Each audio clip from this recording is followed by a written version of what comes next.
you know, the green top. That's the video is right there. But how this motorway inside of it? I tell you what you think they did for. You don't understand me. Yeah. Once they got a light on the through that real red light there.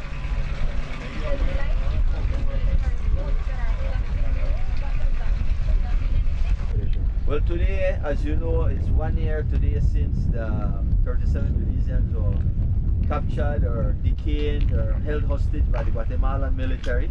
It was right in this same area. Clearly, as you can see, we are on the Belize side.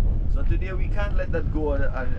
Something that happened so drastic in our history, we couldn't let that go unnoticed. So the purpose of today's trip is the main purpose is to remember that Guatemalans came into Belizean Territory and detained Belizeans or held them hostage.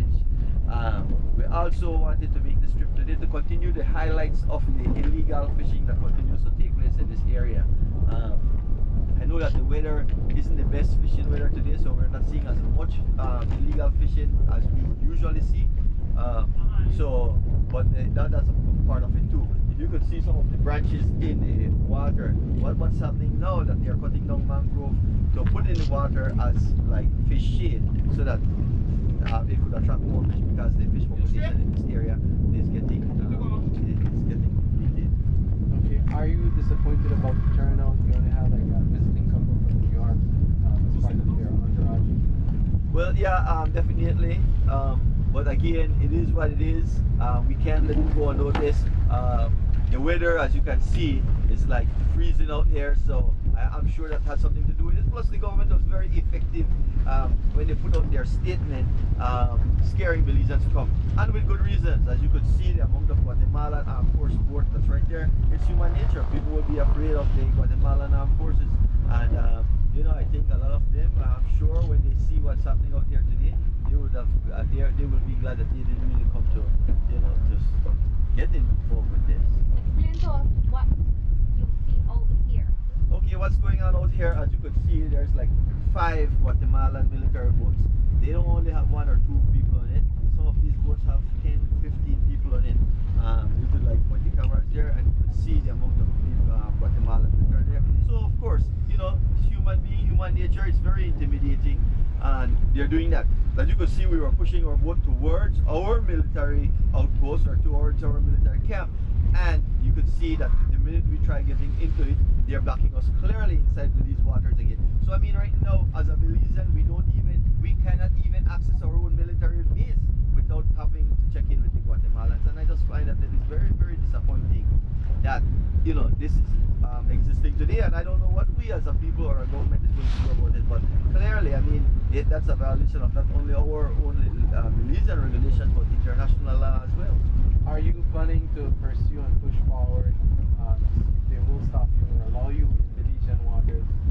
Well, you know, the captains don't feel like to get confrontational of the boat, so you know, I mean, I don't mind like pushing forward, but again, it's not just like my show. I have to like respect what the captains say too. I mean, I think that we are clearly in Belizean water, so we should be going there.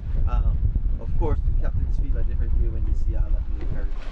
Do you feel the excessiveness of the Guatemalans undermines the previous efforts, and everyone has come out here know that they're blocking the entire remote? No, I'm saying, do you think they're undermining all other successful efforts of coming out here to plant flags, to visit, you know, the border markers, etc.? No, they're blocking the entire river itself. Does it undermine those successes? Is this now a failure? Well, clearly they're undermining us, but clearly we can't give up. This is Belize, and we have to fight for every, you know, Philip Golson said, you know, George Price said, not a blade of grass or not a centimeter of land. So I think that we cannot give up. We cannot allow these people, what I call the Belizean people, to rise up and see these guys are occupying our territory. We need to stop that. Do you? Can you Going out there, the experience itself, what was it like for you? Well, going out it was cold. It was freezing cold.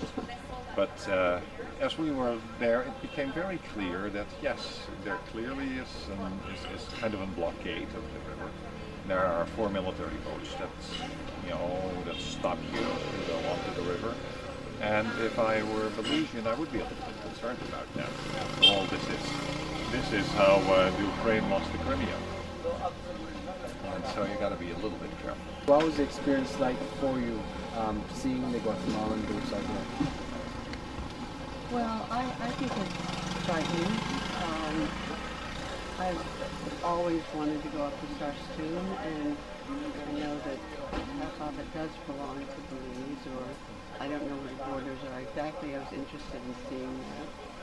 And it's disappointing not to be able to go up. A little frightening, intimidating. Having a gunboat, big gunboat, looking at us, And I asked the boat captain what,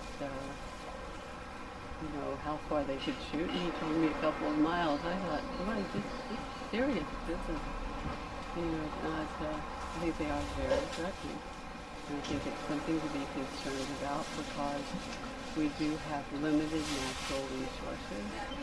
And as the Guatemalans move up the coast through settlement or whatever, I think it's very concerning because we've done a lot to protect our natural resources.